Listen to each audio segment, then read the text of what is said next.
안식일이 다 지나고 안식 후 첫날이 되려는 새벽에 막달라 마리아와 다른 마리아가 무덤을 보려고 갔더니 큰 지진이 나며 주의 천사가 하늘로부터 내려와 돌을 굴려내고 그 위에 앉았는데 그 형상이 번개 같고 그 옷은 눈같이 희건을 지키던 자들이 그를 무서워하여 떨며 죽은 사람과 같이 되었더라. 천사가 여자들에게 말하 이르되 너희는 무서워하지 말라. 십자가에 못 박히신 예수를 너희가 찾는 줄을 내가 아노라. 그가 여기 계시지 않고 그가 말씀하시던 대로 살아나셨느니라. 와서 그가 누우셨던 곳을 보라. 또 빨리 가서 그의 제자들에게 이르되 그가 죽은 자 가운데서 살아나셨고 너희보다 먼저 갈릴리로 가시나니 거기서 너희가 배우리라 하라. 보라 내가 너희에게 일렀느니라 하거늘 그 여자들이 무서움과 큰 기쁨으로 빨리 무덤을 떠나 제자들에게 알리려고 다름질할새 예수께서 그들을 만나 이르시되 평안하냐 하시거늘 여자들이 나아가 그 발을 붙잡고 경배하니 이에 예수께서 이르시되 무서워하지 말라. 가서 내 형제들에게 갈릴리로 가라 하라. 거기서 나를 보리라 하시니라. 아멘. 하나님의 말씀입니다. 할렐루야. 오늘 본문 말씀은 예수님께서 우리를 구원해 주시기 위해서 여러 가지 인생의 길을 걸으셨는데 결정적으로 부활하신 그런 장면을 담고 있는 본문입니다. 이 시간에 이 부활에 대하여, 부활은 여러분 인간의 언어로 이해할 수 없어요. 2 더하기 2가 4잖아요.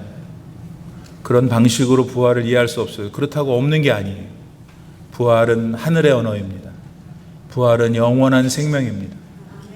그 부활을 이루신 주님이 믿어지는 은혜가 우리 모든 성도들에게, 저에게 있기를 바라고, 그 믿음이 더욱 커지기를, 더 견고하고 늘 그 믿음 가운데 살아가는 진실한 그리스도인이 될 수 있는 복이 이 시간에 있기를 바랍니다.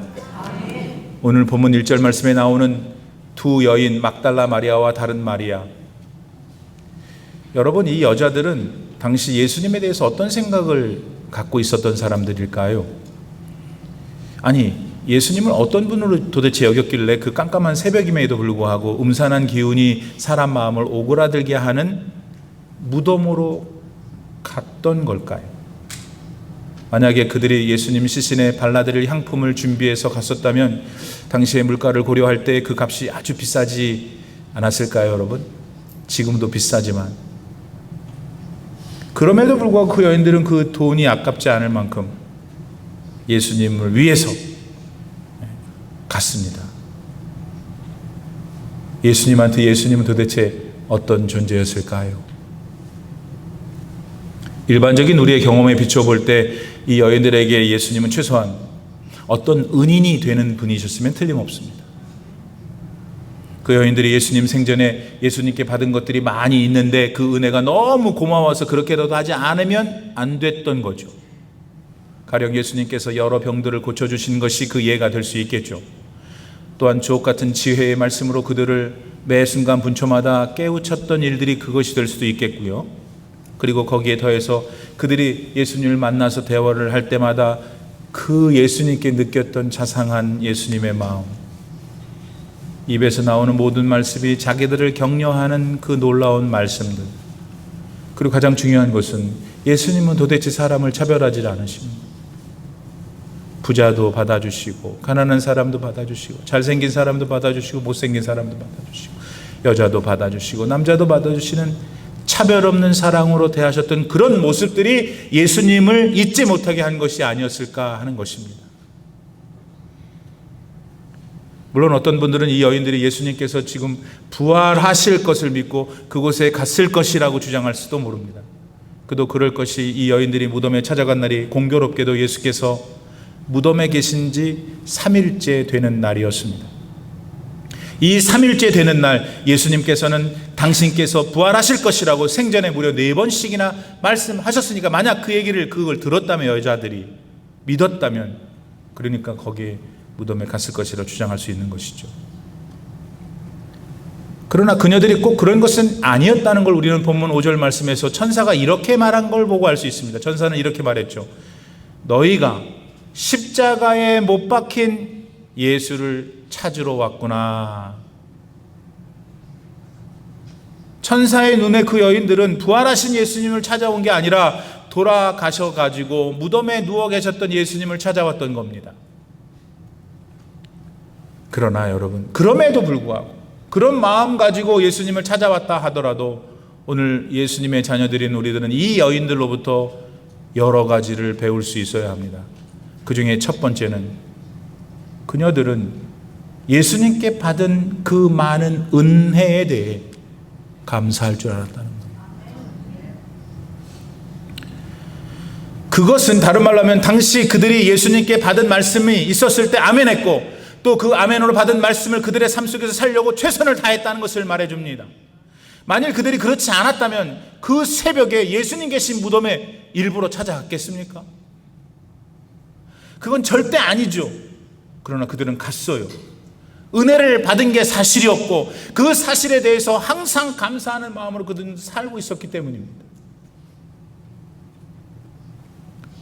그렇다면 여러분, 오늘 여러분은 어떠십니까? 여러분도 예수님으로부터 많은 은혜를 받으셨습니까? 아멘. 입을 꾹 다물면 안 되죠. 여기서 속으로 하셨죠? 네. 아무리 믿음이 없어도 지금 내가 호흡하고 살아가고 이 예배당에 앉아 있는 게 은혜예요. 그러면 만약 받았다고 하시니까 만약 여러분이 예수님이 사시던 그 시절 그 장소로 가신다면 당연히 여러분도 예수님께 향품을 발라드리러 그 무덤에 갔겠네요. 요 두 번째 동네가 오늘 좋아요.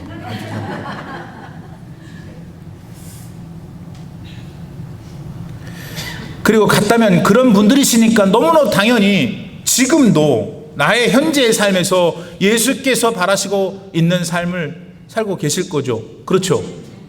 네. 여러분, 예수님은 하나님을 사랑하라고 말씀하셨습니다. 또 예수님은 네 이웃을 네 몸처럼 사랑하라고도 말씀하셨죠.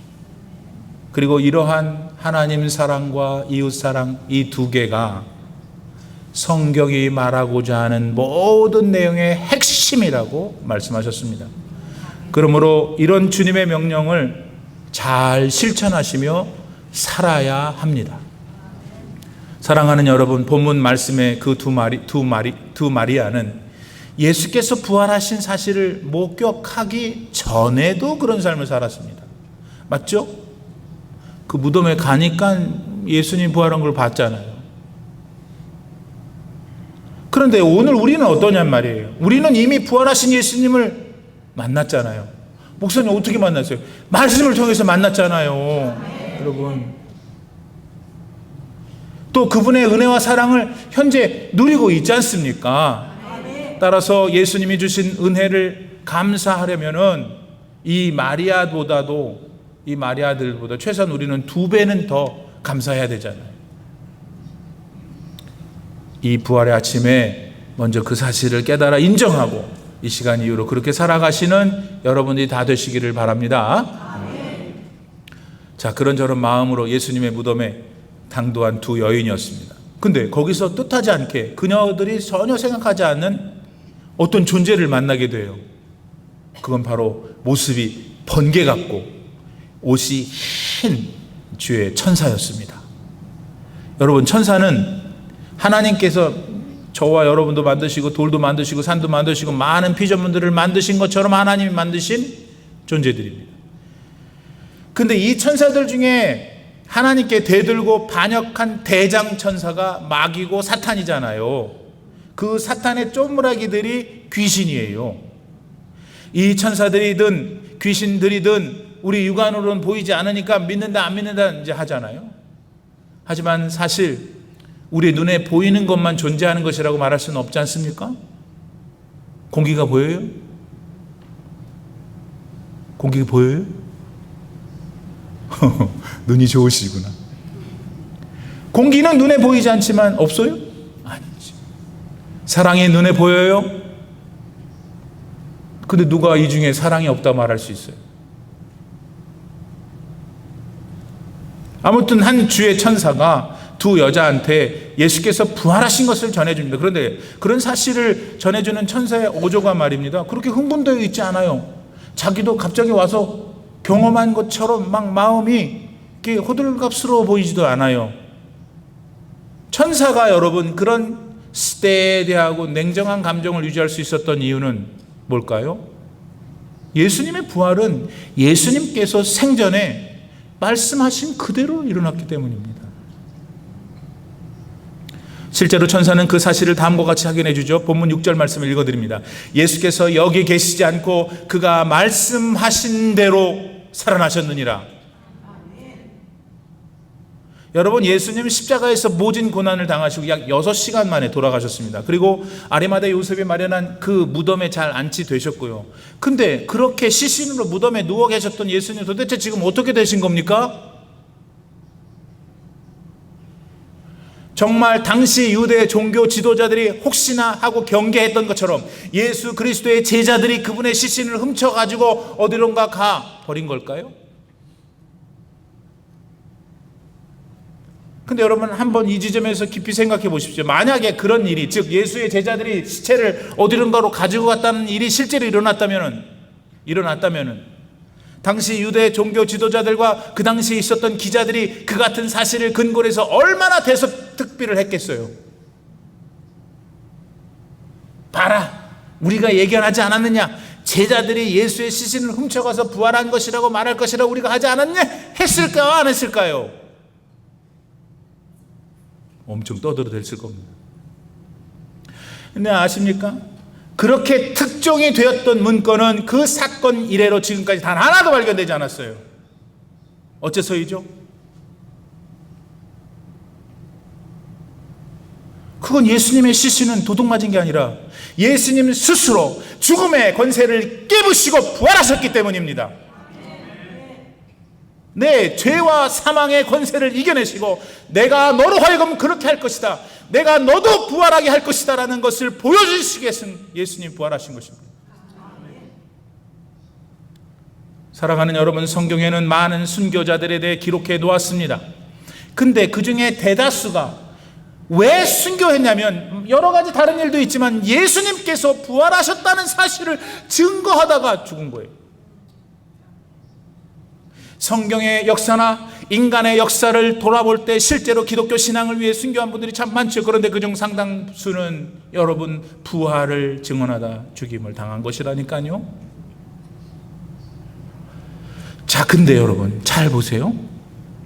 만약 예수님의 부활이 거짓이고 누가 지어낸 것이라고 하면은 도대체 뭐 때문에, 무슨 이유 때문에 그렇게 많은 믿음의 선조들은 그 거짓과 꾸며낸 이야기를 위해서 죽음을 택했을까요?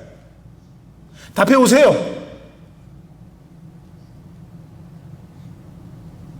예수님의 부활을 부정하려면 우리는 그런 사람들의 이유를, 그 순교한 사람들의 그 순교의 이유를 찾아내야 합니다. 왜냐하면 우리 사람들은 아무런 이유도 없이 하나뿐인 생명을 절대로 걸지 않습니다. 물론 몇 사람들이 어떤 큰 뜻을 위해서 그렇게 할 수는 있겠죠. 하지만 수백 명 혹은 수천 명이 날조된 거짓말을 위해서 그런 경우는 절대 없습니다.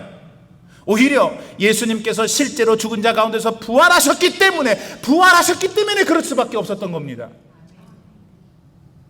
여러분 다시 생각해 보세요.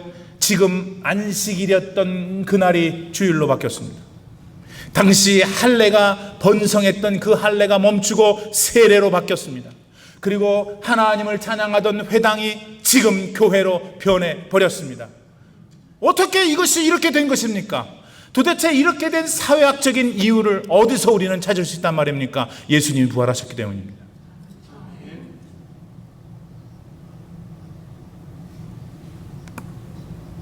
한편 두 여인을 만난 천사는 빨리 제자들한테 가서 이렇게 전하라고 하죠. 본문 7절입니다. 부활하신 예수께서 너희보다 먼저 갈릴리로 가실 것이다. 그리고 그곳에서 너희가 그분을 뵙게 될 것이다. 근데 여러분, 여기서 흥미로운 것이 제가 생각했어요. 천사를 만나니까 천사가 그런 말을 했어요. 한마디로 말하면 You must go to Galilee. 그랬죠? 그리고 나서 이 여인들이 이제 그 얘기를 전하려고 가는데 예수님이 도중에 이 여인들을 만나주신 거예요. 아니, 그런데 그 예수님이 하신 말씀이 뭐냐면 갈릴리로 가라는 거예요. 갈릴리로 가라는 걸 전해달라는 거예요. 10절 말씀이 그겁니다. 이에 예수께서 이르시되 무서워하지 말라. 가서 너의 형제들에게 어디로? 갈릴리로 가라 하라. 거기서 나를 보리라. 우리의 궁금함은, 아니, 천사도 여인들한테 갈릴리로 가라는 걸 전하고 예수님도 부활하신 당사자가 만나셔서 갈릴리로 가라고 하니 갈릴리로 가라고 한 게 왜 그러셨을까 하는 겁니다. 우선 갈릴리라는 곳이 예수님과 제자들한테 어떤 의미를 갖는 장소인지 생각해 보아야 하겠죠. 여러분, 갈릴리는 어떤 장소였죠? 예수님이 제자들을 처음 만나갖고 내가 너로 하여금 사람을 낚는 어부가 되게 할 거야 하신 곳이잖아. 다시 말해서 갈릴리는 제자들로 부름받아 예수님을 세상에 전하는 사명을 받은 장소였단 말입니다. 예수님은 그 장소로 가라는 거예요. 그런데 바로 그런 장소로 부활하신 예수께서 다시 가실 거라고 했습니다. 그리고 그곳에서 제자들을 만날 거라고 했죠. 왜 그러셨겠어요? 제자들은 예수님이 십자가에 달리기 전에 배신자들이었어요. 무서워 더 도망갔어요. 예수님이 돌아가시니까 절망했어요. 다 세상 끝난 거예요. 그런 그들에게 예수님은 다시 원점으로 돌이키고 싶었던 거예요. 아니야, 네가 날 배신하고 날 욕먹게 하고 나를 비난하고 그래서도 나는 괜찮아. I am still loving you. 나는 여전히 널 사랑해. 다시 내가 너에게 주었던 그 사명으로 돌아오련.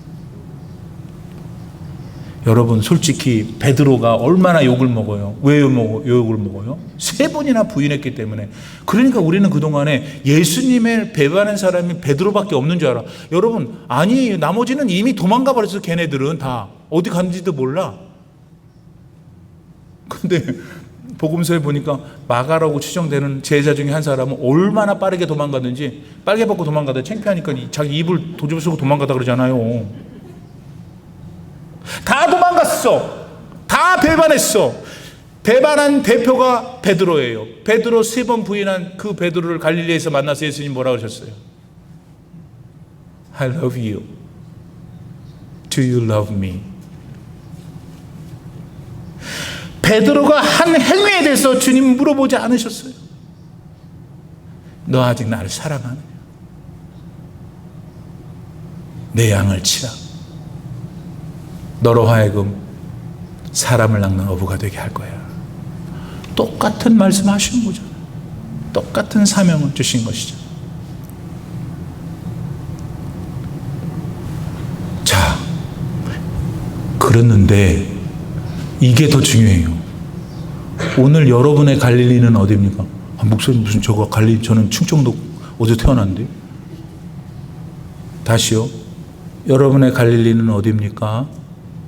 주님이 여러분을 처음 만난 날이 있을 텐데, 주님을 처음 만났을 때 여러분 얼마나 많이 울었어요. 얼마나 많이 여러분의 더럽고 추악한 죄를 발견했어요. 그리고 하나님 나라가 있다는 걸 알게 됐고, 살아계신 하나님을 만났고, 하나님 사랑한다고 했잖아요. 그 시간이 여러분의 갈릴리예요.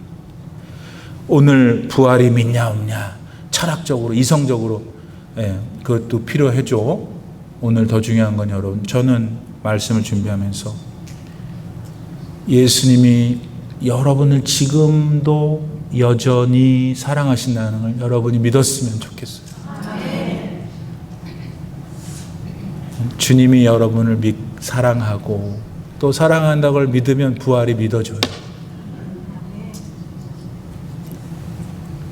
부활은 여러분, 이상하게 들릴지 모르지만 사랑이에요. 부활은 하나님의 사랑, 그리스도의 사랑이라고요. 한 가지 이야기를 하나 해드리고 말씀 마치겠습니다. 십자군 전쟁 때 얘기인데요. 로잘리라는 부인이 전쟁에 나갔던 남편이 전사했다는 소문을 듣게 됩니다. 그러니 얼마나 충격이에요. 정말 하루하루 그날부터 절망 가운데 보내고 있었습니다. 게다가 그렇게 과부가 갑자기 되니까 어떤 나쁜 놈이 사기를 쳐가지고 이 로잘린이 그 동네에서 살 수 없게끔 집도 저를 다 뺏어가 버린 거예요. 한순간 이 여인은 완전 거지 같은 삶이 돼서 다른 동네, 다른 지역으로 헤매일 수밖에 없었죠. 그러던 중 로잘리는 어느 작은 마을에 힘겹게 정착하게 됩니다. 그런데 얼마 후에 부활절이 찾아오자 로잘리는 신앙이 있었던 여인이었기 때문에 동네 아이들을 이렇게 부르더니 내가 선물을 줄 거니까 이렇게 할래? 하면서 각자 조그만 나무 하나씩을 갖고 오고 그 나무를 이제 세워놔. 그리고 그 세운 나무 밑에 조그만 둥지를 하나씩 갖다 놓으련. 그럼 내가 거기에 선물을 둘게. 로잘리는 그 아이들에게 줄 선물을 마련하고자 이 계란에다가 그림도 예쁘게 그리고 색깔마다 그리고 무언가를 거기에 썼어요. 뭘 썼냐면 내 이웃을 내 몸처럼 사랑하라. 그림을 그리고 그 성경 말씀을 기록한 이제 그 계란을 아이들의 그 둥지에 주었죠. 그러니까 그 동네에서 처음 그런 거를 계란이라고 하면 그렇게 생긴 줄 알았는데 계란이 아니잖아요. 이제 빨주노초 파남보로 다 있고 얼마나 예쁘고 애들이 난 너무 좋아한 거예요. 그 중에 한 아이가 이제 자기 삼촌네 집에 그 계란을 들고 가게 되었어요. 가는 도중에 한 부상병이 쓰러져 있는 거예요.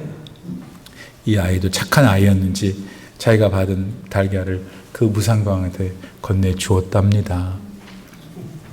부상병은 그 달걀을 보니까 달걀에 자기 부인 로잘린이 있는 거예요.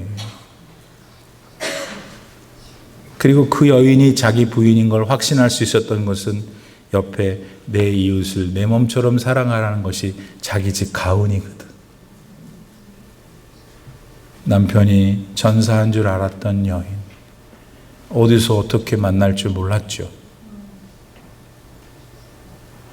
사랑하는 성도 여러분, 그 시간 이후로 달걀이 사랑을 상징하는 언어로 사용되어 왔다 합니다. 여러분, 예수님이 부활하셨냐 안 하셨냐 너무 인생을 소비하지 마세요. 부활하신 예수님을 누리고 살기도 지금 우리 시간이 없어. 예수님은 하나님의 아들이시고 하나님이시고 못하시는 게 없으세요. 예수님은 오직 여러분을 이 땅에서 구원해 내시려고 이 세상에 일부러 오셨습니다. 여러분, 돈이 있으세요?